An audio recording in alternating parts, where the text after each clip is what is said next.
Rahul Sipligunj barber shop నుంచి తన ప్రయాణం మొదలుపెట్టి నేడు ప్రపంచంలో అత్యంత వేదిక ఆస్కార్ వరకు చేరుకున్నారు.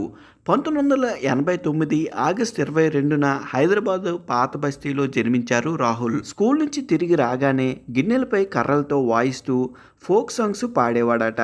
ఇది గమనించిన రాహుల్ తండ్రి ఆయనకి తెలిసిన గజల్ సింగర్ పండిట్ విరాట్ రావు దగ్గర సంగీతంలో శిక్షణ ఇప్పించారు.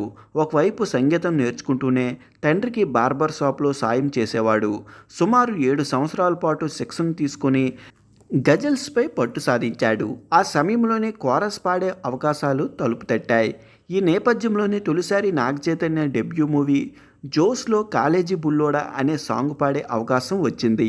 ఆ పాటకి మంచి ప్రోత్సాహం రావడంతో అప్పటి వరకు తాను పాడిన పాటలన్నీ ఒక సీడీ చేసుకొని దాన్ని తీసుకొని వెళ్ళి మ్యూజిక్ డైరెక్టర్ కీరవాణికి వినిపించాడట. రాహుల్ ప్రతిభను చూసిన కీరవాణి అతన్ని దమ్ము సినిమాలో వాస్తు బాగుండే అనే టైటిల్ సాంగ్ను పాడే అవకాశం ఇచ్చాడు. ఆ తర్వాత ఈగాలో ఈగ ఈగ ఈగ, రచ్చాలో సింగరేవుడుంది, రంగస్థలంలో రంగస్థలాన, ఇస్మత్ శంకర్లో బోనాల, ఇలా పలు సినిమాల్లో సింగర్గా రాహుల్కు అవకాశాలు దక్కించుకున్నాడు. ఒకవైపు గాయకుడిగా రాణిస్తూనే మరోవైపు సొంతంగా ప్రైవేట్ ఆల్బమ్ రూపొందించాడు. మంగమ్మ, ఫుల్ బాయ్, మాకి కిరికిరి, గల్లీకా గణేశు, దావత్, ఇలా హైదరాబాదీ సంస్కృతి సాంప్రదాయాలు తన జోస్ మిక్స్ చేసి రాహుల్ పాటలు కంపోజ్ చేశాడు.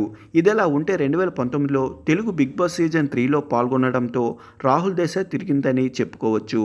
పునర్నవితో లవ్ ట్రాకు, తన పాటలు, ఎనర్జీ, శ్రీముఖితో గొడవలు, ఇలా ఒకటేమిటి అన్ని షేడ్స్ చూపించి యూత్లో మంచి క్రేజ్ దక్కించుకున్నాడు. ఆ సీజన్లో విన్నర్గా బయటకు వచ్చి తన జర్నీ మరింత ముందుకు తీసుకెళ్లాడు. గల్లీ బాయ్ పేరుకు తగ్గట్లుగానే రాహుల్ పలు కాంట్రవర్సీ కేర్ ఆఫ్ అడ్రస్గా నిలిచాడు. బిగ్ బాస్ టైటిల్ గెలిచిన కొన్ని వారాలకే ఒక పంజాబ్లో జరిగిన గొడవలో రాహుల్పై బీరు సీసాలతో దాడి చేసిన సంఘటన అప్పట్లో హాట్ టాపిక్గా నిలిచింది. ఎమ్మెల్యే బంధువులపై రాహుల్, అతని స్నేహితులు మధ్య జరిగిన గొడవలు, బీరు సీసాతో గొడవలు, ఆ తర్వాత ఆసుపత్రికి చికిత్స తీసుకునే వరకు వెళ్ళింది. ఇలా వివాదాల్లో సాహసం చేసిన రాహుల్ తనను విమర్శించిన వాళ్ళతోనే చప్పట్లు కొట్టించుకునేలా చేశాడు. విశ్వ వేదికపై తెలుగోడి సత్తా సగర్వంగా నిరూపించాడు. ఆర్ఆర్లో రాహుల్ పాడిన నాటు నాటు సాంగ్కు ఆస్కార్ అవార్డును సొంతం చేసుకోవడంతో ఆ బస్తీ పోరాడి పేరు ప్రపంచవ్యాప్తంగా మారుమోగిపోయింది. రాహుల్ సిప్లిగన్ సైలెంట్గా నిశ్చితార్థం చేసుకున్నాడు. హరిణి రెడ్డి అనే అమ్మాయితో అంగరంగ వైభవంగా ఎంగేజ్మెంట్ చేసుకున్నాడు.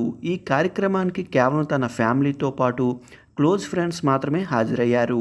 అంతేకాదు ఈ వేడుకకు సంబంధించిన అధికారికంగా ఫోటోలు కానీ పూర్తి వివరాలు కానీ ఇంకా విడుదల కాలేదు. అయితే ఈ వేదికకు వెళ్ళిన ఫ్రెండ్స్ పలువురు ఫోటోలు పోస్టులు చేస్తున్నారు. ప్రస్తుతం ఈ ఫోటోలు సోషల్ మీడియాలో షేర్ చేస్తున్నారు. 2023లో టీపీసీ అధ్యక్షులు రేవంత్ రెడ్డి రాహుల్కి సత్కరించి 10 లక్షల నగదు ప్రోత్సాహకరం అందించారు. అంతేకాకుండా కాంగ్రెస్ పార్టీ అధికారంలోకి వస్తే ₹1,00,00,000 బహుమతి ఇస్తానని ప్రకటించారు. ఆయన చెప్పినట్లుగానే ముఖ్యమంత్రి అయ్యాక రేవంత్ రెడ్డి రాహుల్కు ₹1,00,00,000 చెక్ అందజేశారు. ఈ సత్కారం రాహుల్ కెరీర్లో ఒక ముఖ్యమైన ఘట్టం. రాహుల్ సిప్లిగన్ ఎక్కువగా తెలంగాణ నేపథ్యంలో ఉన్న పాటలు, ర్యాప్ సాంగ్స్ పాడి ప్రత్యేక గుర్తింపు తెచ్చుకున్నారు. ఇక రాహుల్ సిప్లిగన్ ఎంగేజ్మెంట్ చేసుకున్న హరిణి రెడ్డి ఎవరనేది సోషల్ మీడియాలో తెగ సెర్చింగ్ చేస్తున్నారు. అసలు హరిణి రెడ్డి ఎవరు, ఆమె బ్యాక్గ్రౌండ్ ఏంటి అని సెర్చ్ చేస్తున్నారు. హరిణి రెడ్డి రాజకీయ ఫ్యామిలీకి సంబంధం ఉన్న అమ్మాయి. ఆమె తండ్రి విజయ్ కుమార్ రాజకీయ నాయకులు. 1985లో సర్వేపల్లి అసెంబ్లీ స్థానం నుంచి పోటీ చేసి ఓడిపోయారు. హరిణి వాళ్ళ నాన్న ఒక చిన్న వ్యాపారి అని తెలుస్తుంది. ఇక హరిణి రెడ్డి రాహుల్ సిప్లిగన్ గత కొన్నేళ్లుగా ప్రేమలో ఉన్నారని, అయితే ఈ విషయం మాత్రం ఎవరికీ తెలియకుండా దాచారు. అలా సడన్గా ఎంగేజ్మెంట్ చేసుకుని అందరికీ షాక్ ఇచ్చారు. సింగర్గానే కాదు, సిల్వర్ స్క్రీన్పై కూడా రాహుల్ సిప్లిగన్ మెరిశారు. రామచక్కటి సీత, ఫ్రేయస్ కుక్కర్, రంగమ్మ మార్తాండ వంటి సినిమాల్లో మెరిశారు. కృష్ణవంశీ దర్శకత్వం వహించిన రంగమార్త సినిమాలో హీరోగా నటించారు. ప్రకాష్ రాజ్ అల్లుడుగా, శివాత్మిక భర్తగా నటించారు. ఈ సినిమా రాహుల్కి మంచి పేరు తెచ్చిపెట్టింది.